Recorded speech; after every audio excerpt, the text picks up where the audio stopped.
آپ سن رہے ہیں ممتاز مفتی کی شہرہ آفاق کتاب چپ، سب ہیڈنگ مفتی کا فن۔ مجھے ممتاز مفتی کے افسانوں سے زیادہ اس کی شخصیت میں پیچ و خم نظر آتے ہیں۔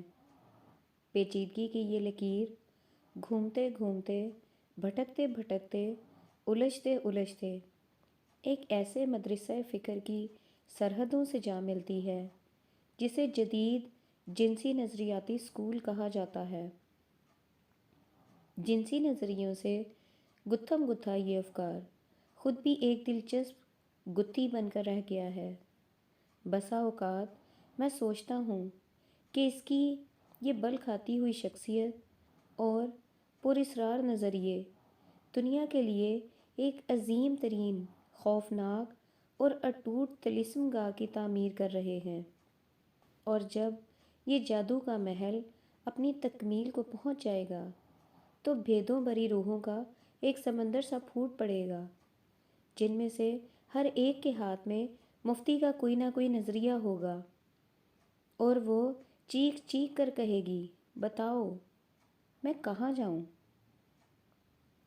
اس کی جسمانی تربیت اور ذہنی ساخت میں ایک حیرت انگیز قسم کی ہم آہنگی ہے۔ یہ تحیر اور بھی استوار ہو جاتا ہے جب ہم اس کے آرٹ میں بھی اسی ہم آہنگی کو در آتا دیکھتے ہیں۔ اس مثلث میں وضاحت بھی ہے اور عدم وضاحت بھی۔ جب اس کا کوئی فنی نظریہ اس کے جسم و ذہن کو بھول کر صرف نظریہ برائے نظریہ کی تفسیر بننے لگتا ہے تو مفتی گویا ساری کائنات کو بھول جاتا ہے، اپنے ماحول، اپنے کردار، اپنے اسلوب سے ماورا ہو کر افسانہ کی بجائے منطق کی تخلیق کرنے لگتا ہے، اور ظاہر ہے کہ اس مقام نازک پر عدم وضاحت ابھر آتی ہے۔ لیکن جب وہ اپنے آرٹ کی حدود پر اپنے جسم اور ذہن کو پہرہ دار کی حیثیت میں بٹھا رکھتا ہے تو اس کے الجھے ہوئے کردار، ماحول اور پلاٹ باوجود آرزوئے بغاوت کے دم نہیں مار سکتے اور پھڑ پڑا کر افسانہ میں زندگی اور تحریک پیدا کرتے رہتے ہیں۔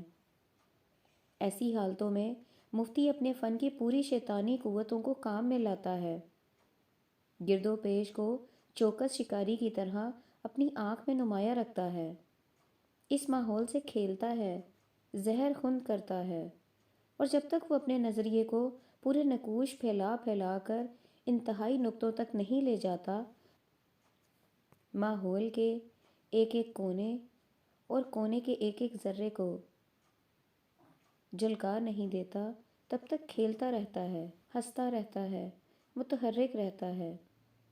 جدید دور کے بیشتر فنکاروں کے آرٹ میں فرائڈ کے جنسی اصولوں اور مارکس کے معاشی فلسفہ کے تاثرات بیک وقت شامل ہو گئے ہیں، اور اس کی وجہ سے ان دونوں فلسفوں کا زمانی قرب ہے۔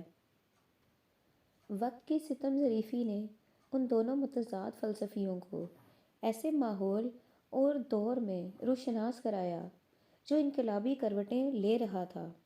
نتیجہ یہ ہوا کہ ان دو مختلف فکری لکیروں نے ادب میں آ کر پیچیدگیاں پیدا کر دیں، نظریات گڈمڈ ہو گئے، اور کچھ پتہ نہ چل سکا کہ ایک کا تخیل کہاں ختم ہوتا ہے اور دوسرے کا کہاں شروع، اور ان دونوں کی باہمی آمیزش اور نظریاتی میل جول کا تعلق کیوں کر برقرار رکھا جا سکتا ہے۔ مفتی بھی ادب کے اسی گڈمڈ دور کی پیداوار ہے، لیکن اس کے ذہنی اور جسمانی عناصر کے طے شدہ رجحان نے اس طوفان مشترک کو جلد ہی بھانپ لیا، اور مفتی نے اپنے لیے فرائڈ کا انتخاب کر کے اپنا دامن صاف بچا لیا۔ وہ اشتراکیت سے مطمئن نہیں ہے، اس لیے کہ اس کے سامنے افسان کے بنیادی نفسی تقاضے بار بار ابھر کر اپنے رجحاناتی تضاد کو عریاں کرتے رہتے ہیں، اور مفتی سرمایہ، جائیداد، طبقاتی سماج، مزدور اور قوت کار کے سبھی خارجی شعبوں کو لا یعنی